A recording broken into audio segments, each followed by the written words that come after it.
All right. Hello and welcome to our lunchtime talk about Wiki and AI. Thank you for joining us today. And I don't want to waste too much time and get going because we're covering a highly relevant topic today that, of course, raises many questions. So, Robert Vogel, Senior Software Architect at HelloWelt GmbH, will be answering the 10 most important questions about this topic, Wiki and AI. But if you have any additional questions, please feel free to post them in the chat at any time, and we'll just address them at the end of the presentation. So with that, I'll just hand it over to Robert and enjoy the talk. Yes, thank you. Thank you very much. So, welcome everybody. And let's just step into our list of questions. And we start with number one. Why is Wiki a good knowledge base for AI? Well, that's actually pretty easy to answer, because when we talk of AI nowadays, we mainly mean generative AI, and more specifically, we mean text generating AI. I mean, there are different kinds of AI as well, AIs that can generate images or even videos and audio files. But in most cases, we actually talk about chatting with those LLMs, with those AI models, and that is text generation. Now, those AI models, those large language models, are designed to work with human natural language. And that means they're not just capable of responding in a human natural language, but also of understanding human natural language. And a wiki, first of all, is a huge database of such data. Unlike structured data, as you might find it in relational databases or tables or somewhere, the wiki really is a free text. It's a free text database stored in human language. And that is something that an LLM AI can work very well with. Also, wikis are historically used for knowledge management for humans. So in many companies, many organizations, you already have the wiki installed as some kind of a single source of truth. And it is even more, it is a collaboration tool throughout the company, throughout the team members. And they keep the content up to date. So it's not just a source of truth, it is a very highly up-to-date source. And that makes it a perfect match for an artificial intelligence, for an LLM, because it is capable of reading this type of data, of interpreting it, making new stuff out of it. And it is already widely accepted in companies and organizations, and it's already there. In addition, it helps the AI, because those LLMs tend to hallucinate. That means if they don't know the answer to a given question, they start making up things. And that is something that you usually want to avoid. In the last years, we've seen a lot of improvement here. And one of the most reasonable things to do is to actually back the answers of an AI with sourced data. And that is what a wiki can be used for. There's a term, you've probably heard it already, that's the retrieval augmented generation. That means that basically the LLM is not free in creating an answer, but it is provided with information that it should base its answer on, which are sources. And those can come from the wiki, and we can easily link back to those sources to make the answer more trustworthy, to allow a user that needs to work with the answer to actually validate and continue browsing, continue working with this information. And for the LLM, that is a very good source to reduce and stop hallucination. So the next question that we have here is, what AI functions does BlueSpice currently offer?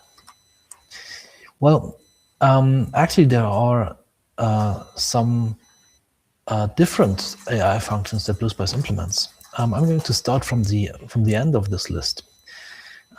So first of all, you can already use AI in the edit mode, which means you can use an LLM to assist you with working with text, like expanding text or compressing text, changing the way it is, the tonality, for example.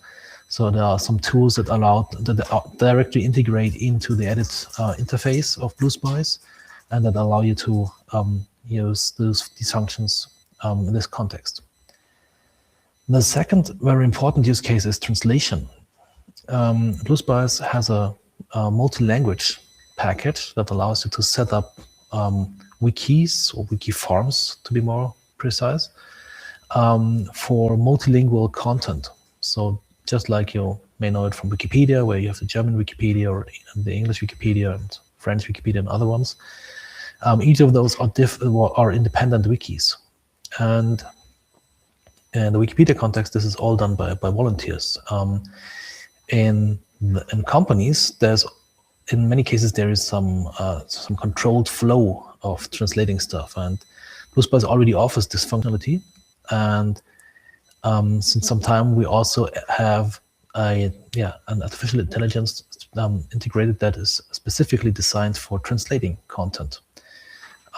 Therefore, you can assist and automate this process of creating multilingual wiki setups, and that can be very helpful. Again, or to be clear about this translation is not carried out by a regular LLM here, but it is a specific model that was designed for doing actual translation. So there is no change in the content. There's no chance of hallucinations. It's really just translating stuff. And all the other items that we have in this list basically orbit around one big topic, that is chatbot integration, which is the latest addition to functionality in BlueSpice. So since the 5.2 release, end of last year, we have a chatbot, a stack of functionality for chatbot in the product. And while it does the obvious thing, so you can actually interact in a chat-like manner with the wiki. You can ask it questions. You can ask it the bot questions to summarize stuff, to find stuff across the wiki, and you can actually go into dialogue with it. In addition to that, we have added a summary for research results. So from in the classic view of our search results page, where you just have the hits based on term on the term, basically. You also get a summary of those results, which can be very helpful in many cases already. So you don't even need to navigate to the source pages, but you can get a good information right from the search interface. In addition to that, you can integrate the chatbot not just on the wiki interface. You can also get it into your preferred chat tool.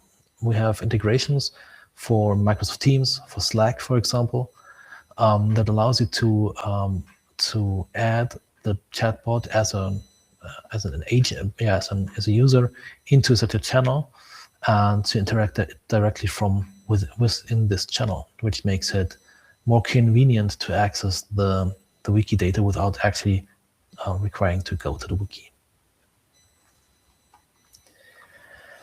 And last but not least, so there is, for doing this, for providing all this functionality, we also have a rec pipeline exporter, which means we pre-process, we optimize the content of the wiki for exporting it to a rec pipeline.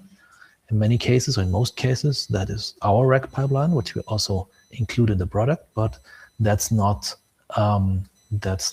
exclusively. So it could be used the export mechanism could also be used to feed the information into other pipelines into custom pipelines that may be in place. So it's a very open tool, and it can also be used in this way. So how does the AI chatbot work? Well,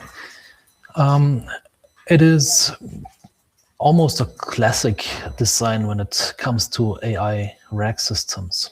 So as I mentioned before, RAG, the retrieval augmented generation means that you're not just having an LLM answer your question, but you provide the LLM with additional information.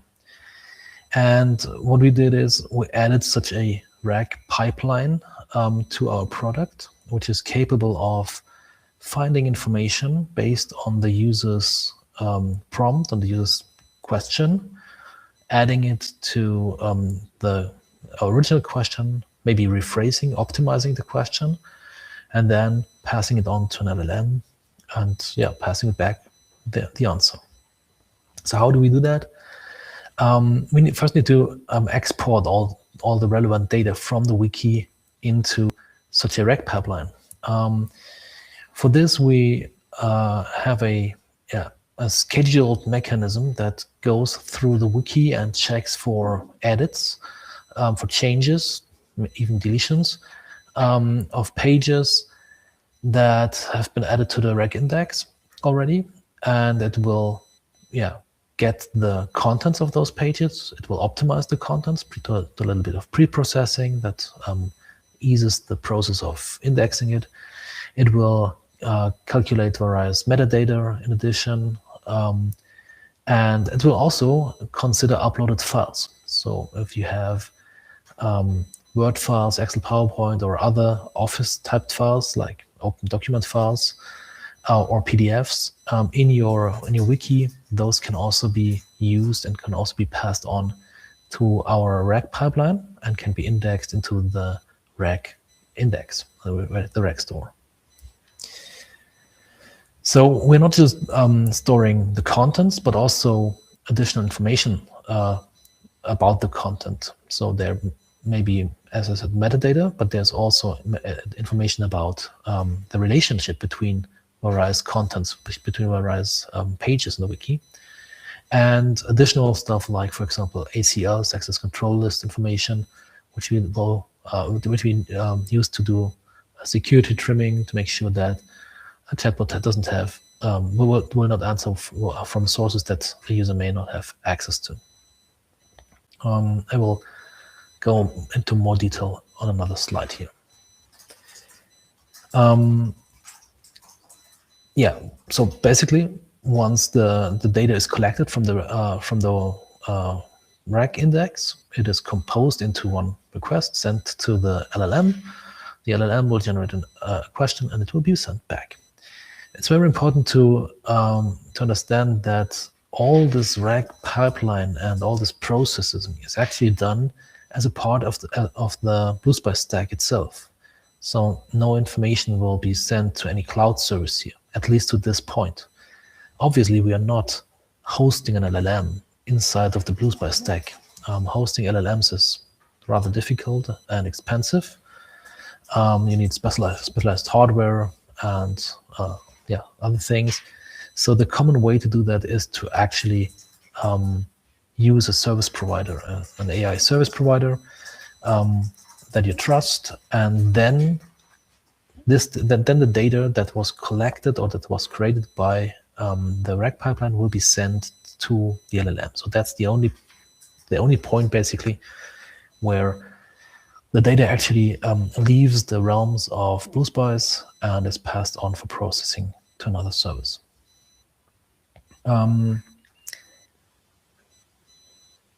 Also, what I have to mention here is that if you use an outbound chat software like MS Teams or Slack, obviously there also needs to be connection to those services. For MS Teams, actually for both, but for MS Teams maybe a little bit more. There may be additional changes or additional configuration that need to be done on side of MS Teams or Azure to make this connection possible. But also for Slack, you need to configure your Slack service in a way that it can actually receive messages from the wiki. So there's some additional work to do here to establish this connection. But once this connection is set up, the wiki will be able to send messages to the chat and receive messages from those chat services. But obviously, everything that is sent will get through those services. So, moving on to the next question. How does BlueSpice ensure correct and comprehensible answers? I basically covered this already. As I said in the beginning, an LLM has world knowledge, and if it doesn't really know the answer to your question, it may start collecting stuff from that world knowledge and start hallucinating answers. Now, to avoid that, we have system prompts in place. That is a very common thing to do.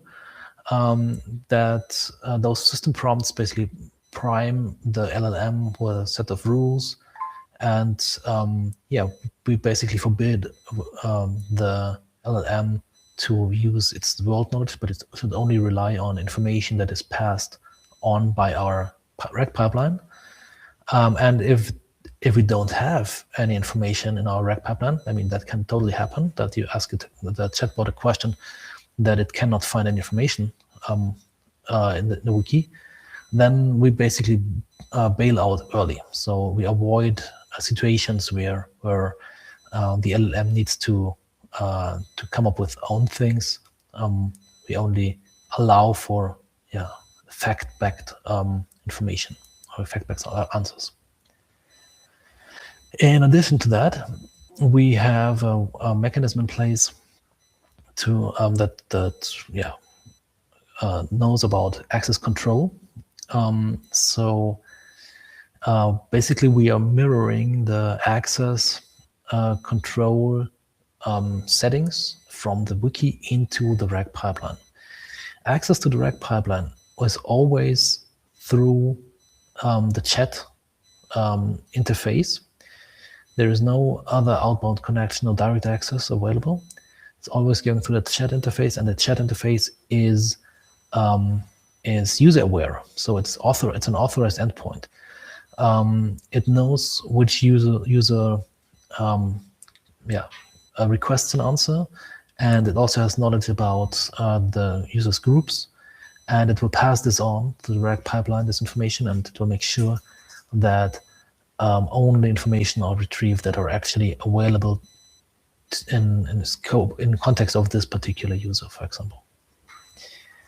Also, another approach to improve or to optimize the answer quality is to actually keep knowledge about the relationship, the connections between the various contexts. It's not just every page is for its own, but pages always exist in some context. They are interlinked. They are part of hierarchical navigations and stuff like that. So these kinds of connections between contexts is also recognized, is also known by the pipeline, therefore improving the answer quality, because the context is better understood by this pipeline.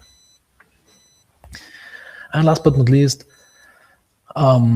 we obviously keep, or we send a chat history, chat context alongside with a request. So you have the chance to not just, let's say, ask one question, but provide a number of questions, and you can actually use a dialogue-like interaction with the chat system, and it will keep in mind, it will remember what you asked before, and it will have a consistent context available. Okay. The next list on the list is, how are access rights taken into account? Well, first of all, we need to export them. So during the RAG export, we will basically record which user groups have read permission of a particular page, and we store this information alongside with the actual content in the rec pipeline or in the rec index. If the permission configuration changes, we basically update the rec pipeline, so there's a dedicated trigger for that, making sure that if you afterwards change permission levels, this will get into the rec pipeline in the given time. In general, as I said before, you cannot access the rec pipeline in an uncontrolled way. So it's always an authorized context. It's always authenticated, first of all, authenticated, so the tool knows who is asking. But together with this authentication, we basically get the authorization, and we pass this authorization on. In the wiki, this is mainly achieved by group assignments, by user group assignments. So certain user groups may see or may not see given content, and this is all stored in the rec pipeline, and it is also this information is also available through the path that a query reaches that rec pipeline.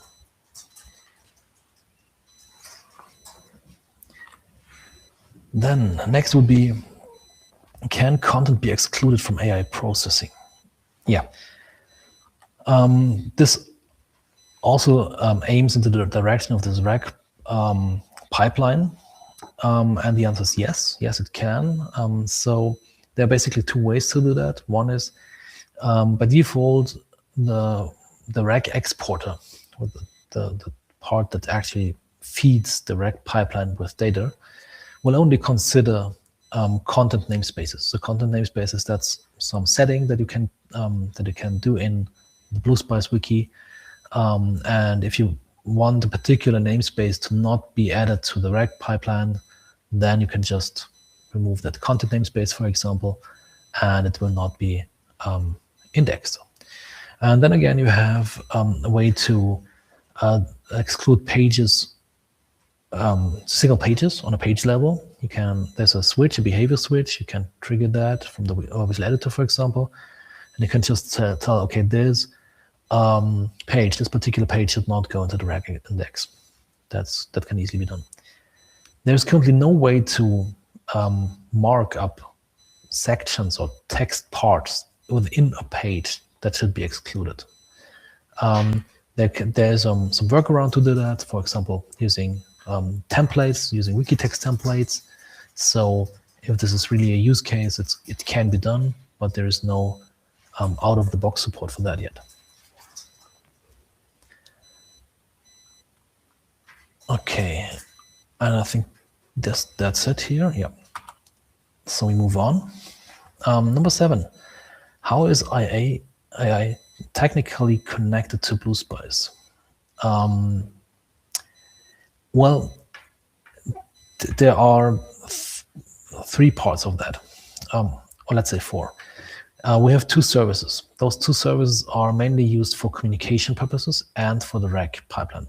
One service is the so-called chat service. As I already said, that it connects to the clients. The other one is the AI service, which is basically just the rec pipeline. And as a third, there is not a service, but as a functionality, there is the rec exporter. So the rec exporter is responsible for actually exporting stuff to our rec, but also maybe to other recs. All communication is done via network connections.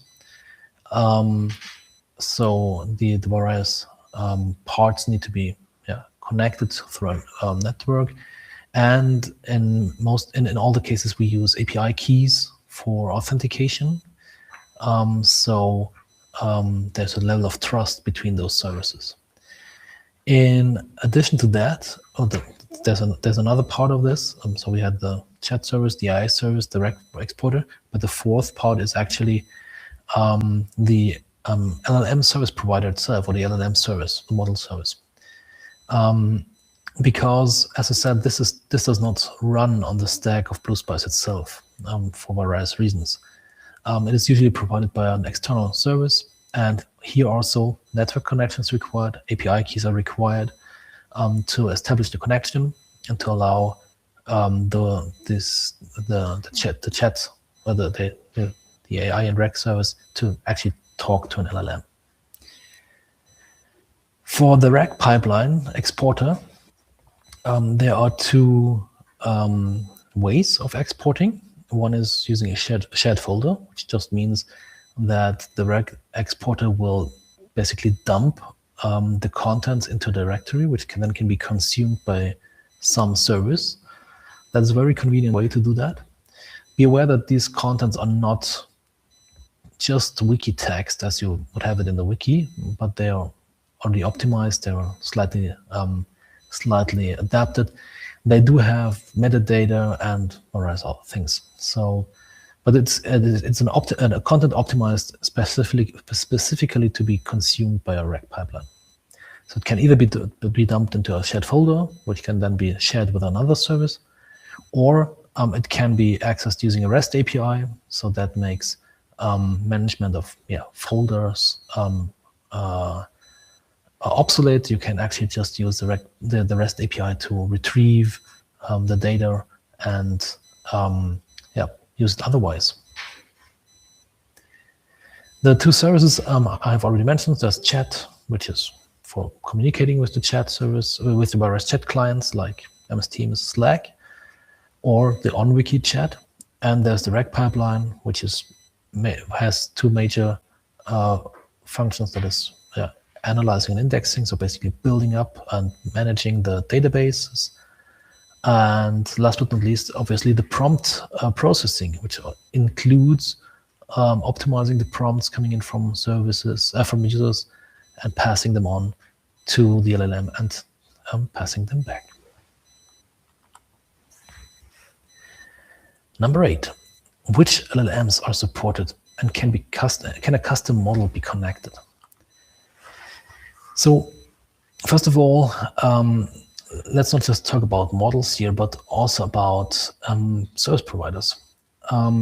We have tested our stack with 3 service providers, and we can recommend 3 service providers here, which is, well, it's the big ones. It's Azure OpenAI and OpenAI itself, and it's Ionos.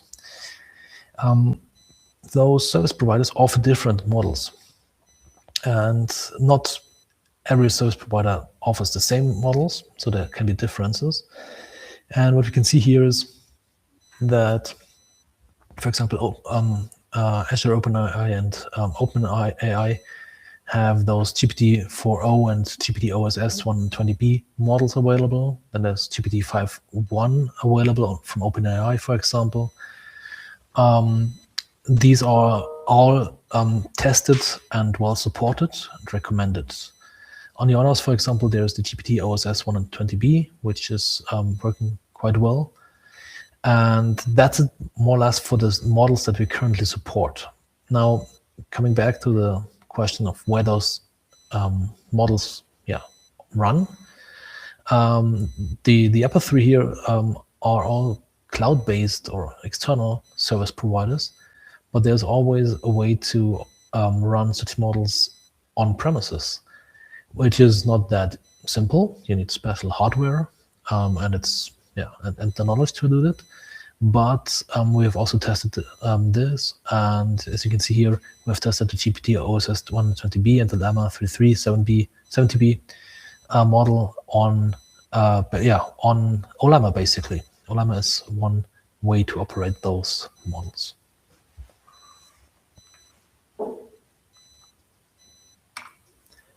So the next is, are the AI functions available in the cloud and on premises?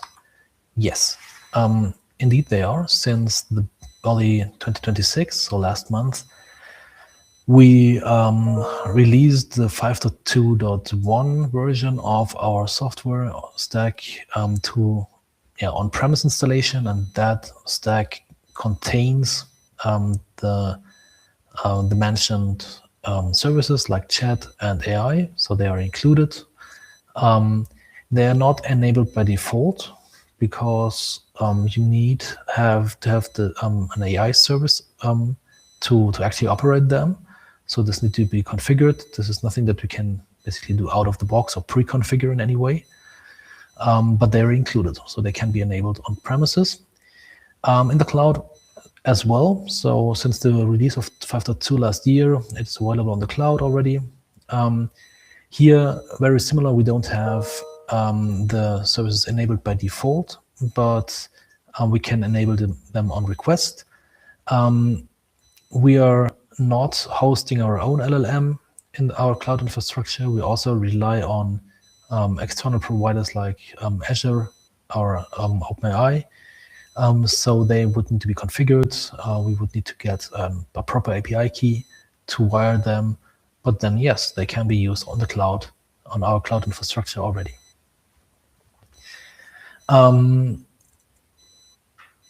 Exactly. I think that's it all for this question. Now, the last question is there a demo system? And short, yes. We do have a public demo system. This is our help desk. German and English help desks have both the AI chatbot enabled, where you can actually interact with it already. Obviously, some functionality cannot be tested there, like MS Teams integration or Slack, but you can look at the qualities of answer, the way you can interact with that. We did not add this to the regular demo system yet, and there's just a very simple reason for that. The demo system contains a lot of demo content, which may be filled text and stuff like that. But for an LLM and for such a chatbot experience, you need good data because the quality of answers is very tightly bound to the quality of the source. As I said, we do not allow to hallucinate. We do not. We can only answer things that the wiki actually has, and our help desk had a lot of good content, and therefore the answers are quite good. The demo is just a demo. It doesn't have that much content that it would make it to be a good source for an LLM here. There's another way to test that, this stack. This is our evaluation system. So you can at any time book an evaluation system and get a chatbot functionality enabled if you get an API key. And if you don't have an API key, you can still request a demo session from our support team. So please reach out to us if you have questions here. There you can also see other functionalities that you may not be able to test in the help desk. And that's all for the questions, at least for the ones that have been written down. I'm going to switch to the chat and see what additional questions we have in the chat.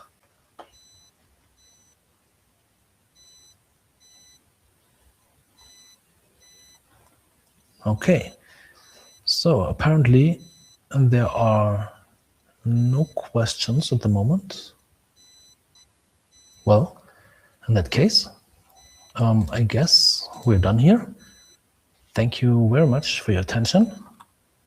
And if you need more information about this topic, please feel free to visit the help desk or contact us. And I wish you a very good afternoon and see you.